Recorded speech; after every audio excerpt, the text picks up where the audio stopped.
وطبينا غرفتهم بليلة الدخلة ورجعنا الصبح. كافي؟ ما تعبتوا؟ دير بالكم بعد احد يقول لي على عرس، اروح ارتاح.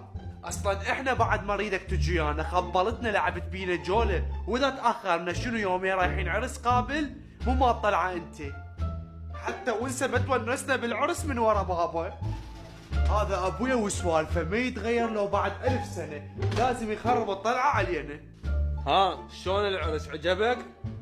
شنو رايك بالعريس ابن خالتي؟ حلو؟ تونست بالعرس؟ لا العرس كان حلو مرتب وتونست هناك، بس العروس احلى من العريس. يا فدوة ونذر منيل الها، العريس احلى منها بهواي.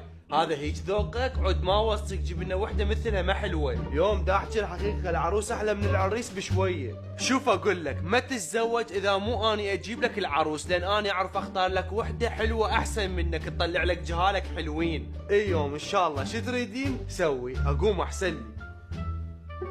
ماما من كان بالعرس بس يباوع علي؟ ابن خاله نور، خبرني وين ما اروح عينه علي. اي يا الله، وش سويتي؟ رحتي سلمتي على امه حتى يشوفك من قريب وينعجب بيك؟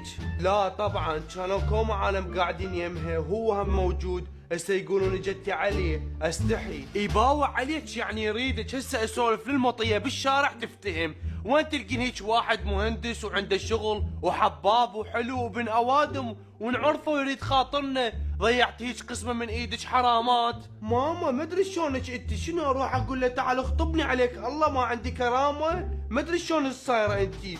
قولي لي تريدين تخلصين مني وفضيها، بعد ولا اسولف لك ابد. اني زمانه احكي لك كل شيء ومعتبرتك مثل صديقتي. وغري